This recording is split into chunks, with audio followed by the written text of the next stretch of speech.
It's been too long.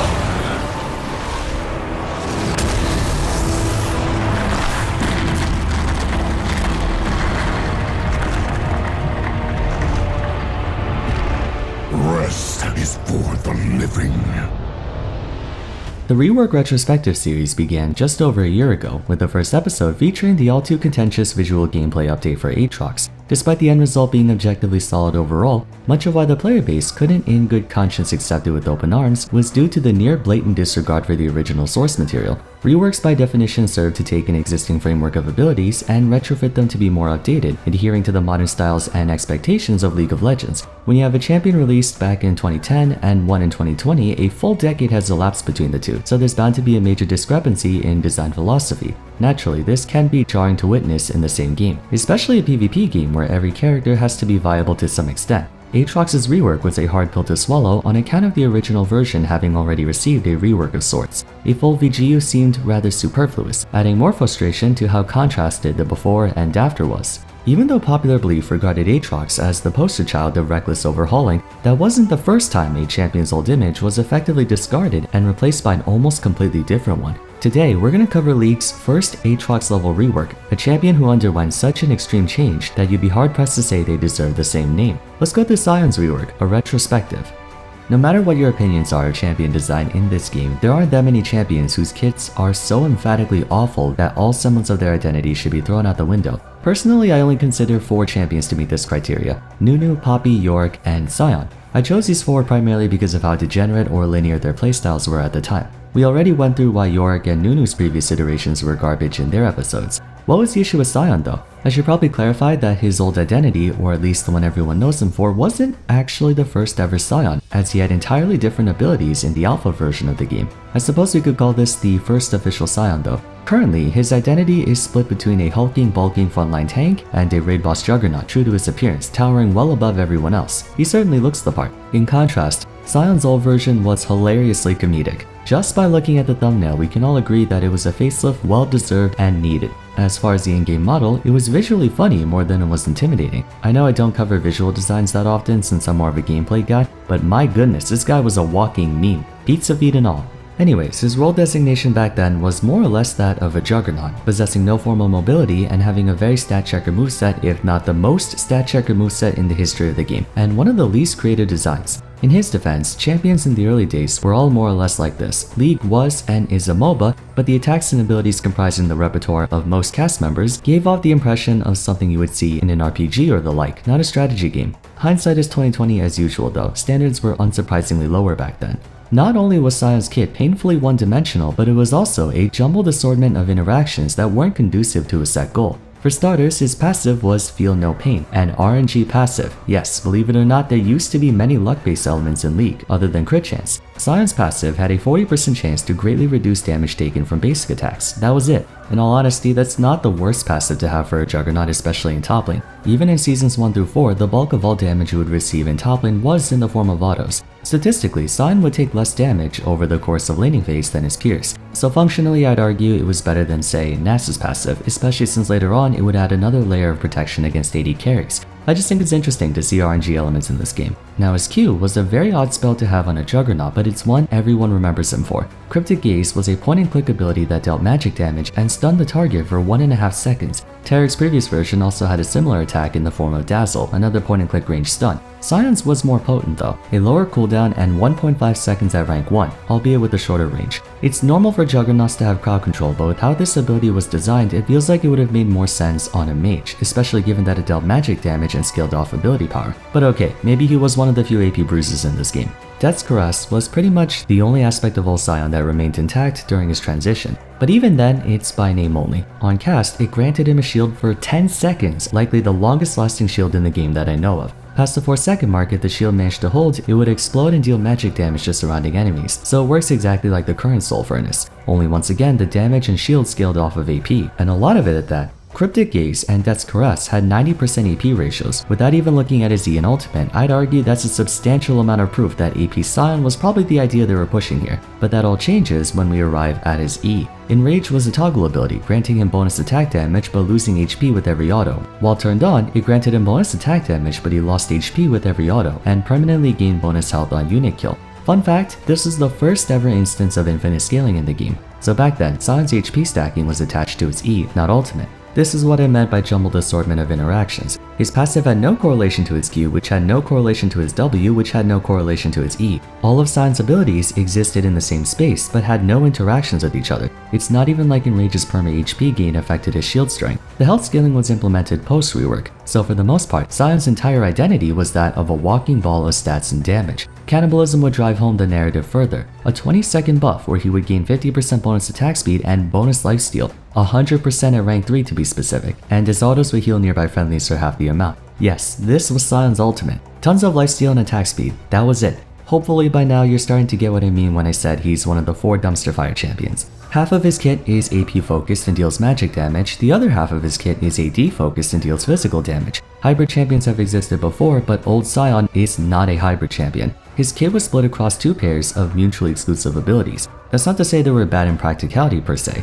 If you went AP Sion, you effectively had a point-and-click 1.5 second range stun that could deal insane amounts of damage, and you would have an equally massive shield and later damage nuke. If you went AD Sion, provided you were constantly attacking something, you drain tanked even better than old Aatrox, whose entire gimmick was drain tanking, and with a 1.5 second stun, that was Sion's way of keeping his victim in place. The degeneracy in his gameplay was very apparent. There was absolutely zero skill expression in his kit other than deciding whether to detonate your shield immediately or have it up for the entire 10 seconds. In melee confrontations, he would stun you over and over again and beat you to death with auto attacks, all while reducing the damage from yours by existing. People like to trash on Annie, Dr. Mundo, Tryndamere for having very one-note playstyles, but Sion was a tier below them. Not only was his overall game plan very linear and stat checky, but he didn't even have a cohesive moveset. He was half mage caster and half auto attacker. I'm not sure if he can play the day 1 card because there were other day 1 champions like Jax who, while not that much better in creativity, possessed a modicum of uniformity in his passive Q, W, E, and ultimate. Leap Strike gap closes on his target so he can attack them. Empower is an auto attack reset that deals more damage. Counter Strike reduces enemy pressure and stuns them so he can continue attacking them, and Grandmaster's Might makes his autos deal more damage and makes him tankier. There was a clear rotation and combo you would go through, and it's one of the reasons Jax hasn't been reworked in over 12 years. He's a duelist, cut and try, he does what he's supposed to do. What is Sion supposed to be though? Is he a mage? Not really. Is he a juggernaut? Yes, but only because there's nothing else that you can call him. Is he a duelist? Certainly not. Is he a tank? Kind of? He's only got 1 point and click CC and the rest of his kit doesn't really feel like a tank. The way I can describe his kit is that he's a bunch of leftover ingredients you found in the back of your fridge thrown together at the last minute. Only by sheer coincidence did those abilities happen to be usable by themselves and were highly overtuned to compensate for the absence of skill expression. The Champion Update team espoused the same rhetoric as well. In their words, old Sion has countless problems. He was a mage with an axe. He'd end up with 2 redundant abilities regardless of how he built. Worst of all, none of these qualities actually work together. So while modern champion designs try to create a cohesive identity through their gameplay, story, and art, Sion was all over the place. After deliberating as a full group, we decided to undertake our grandest project yet. More than anything, old Sion was just confused with no clear sense of identity. Some of his abilities worked with attack damage, some with ability power, and he sort of functioned as a tank. Thing is, no matter how you built him, you'd end up actively foregoing the effective use of a number of your abilities and stats. On top of that, there were almost no interesting functions in his kit. Sion had a fixed play pattern with 0 skill shots and abilities that gave players really few opportunities to express their skills or mastery. Basically, when we got together to start working on Sion, we knew he'd pretty much start from scratch with his design because almost none of it was compelling or consistent.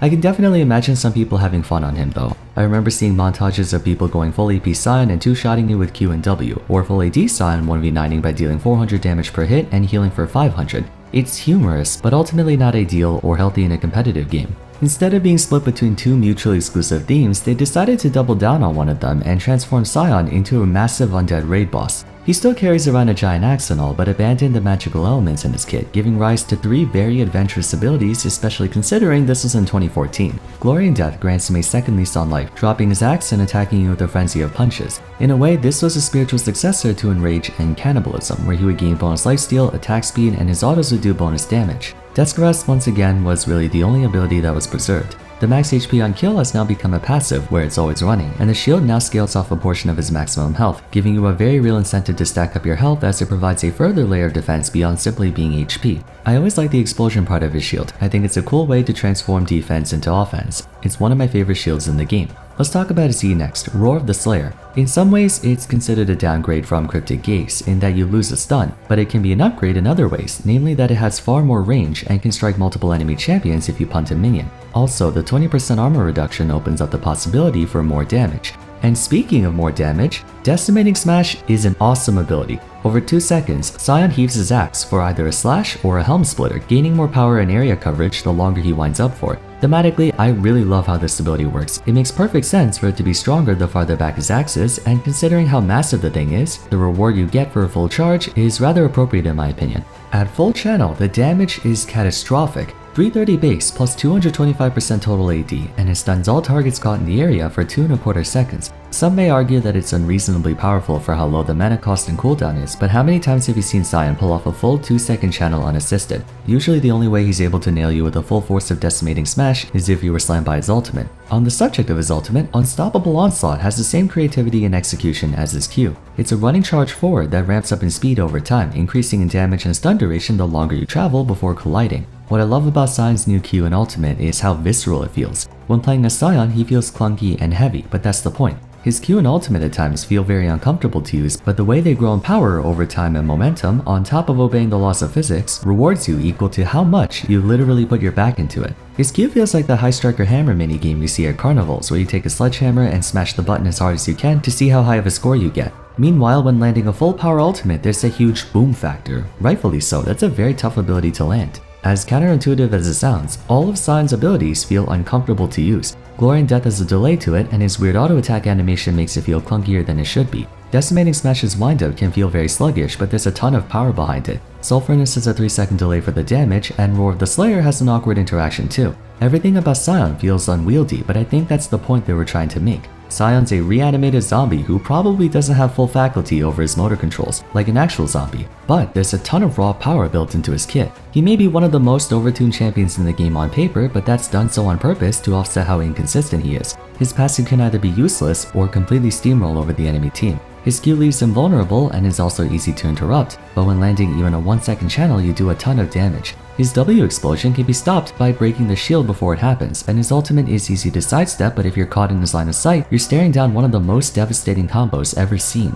Normally, inconsistency would be a massive turnoff for players, and it is to an extent. Sion's not the most popular champion out there, although after a few buffs in recent years and the mythic items helping him out, he's been gradually gaining more popularity. I think what makes him more enjoyable to play than other inconsistent champions is because he was deliberately meant to be inconsistent. That's his entire identity. He's a hulking, bulking monster of a raid boss that deals crazy damage, can face tank just as hard, and has devastatingly powerful crowd control in the right conditions. What makes him so appealing is that he feels like a genuine raid boss in MMOs. In order to shut him down, the enemy team has to work together to exploit his AI, so to speak. If they fail to do so, then Sion will rampage all over a teamfight. Solo queue is full of chaos and discord. Sion thrives on that. It's a guilty pleasure feeling of seeing the enemy team fumble to stop you, and one of the driving forces behind his newfound popularity. For some reason, when you play him, he makes you feel like a literal boss. Essentially, Sion's rework was Riot's first concerted effort in seeing what would happen if they abandoned a champion's old identity and replaced it with an entirely new one, from visuals to theme, lore, abilities, everything. The reason there wasn't as much controversy surrounding his VGU was simply due to how non-existent he was back then and how awful his previous design really was. I think what causes an Aatrox type rework to be popular or unpopular is whether the community, specifically those who main the champion being reworked, has a strong attachment or not. There weren't a whole lot of old Sion and Nunu mains back then, and for good reason, so when they were completely overhauled, nothing of value was lost, only gained. That being said, the rework is by no means perfect. Designing a champion to be inherently inconsistent is a dangerous game to play, and there's still a trace of a lack of synergy between certain parts of his kit. Even though he has a very solid combo in the form of E, then Q, activating W during the channel and exploiting the shield while they're stunned, I've expressed in the past how his passive, despite being loyal to his identity as a zombie raid boss, has been the source of more problems than solutions, one of which being inting Sion. Overall though, a massive upgrade from the original, and has some of the coolest designs in the game. Not many champions give off the same cocky satisfaction that he does. If you guys enjoyed today's episode, it would be awesome if you'd like to like and subscribe. Consider following me on Twitter at VarsVaram, joining my Discord server, and if you'd like to support me further, check out my Patreon page. By donating, you get access to benefits for all 3 of my channels, Vars, Vars2, and Vars3. But till next time, thanks so much for watching, and I hope to see you again soon in the next episode. Take care.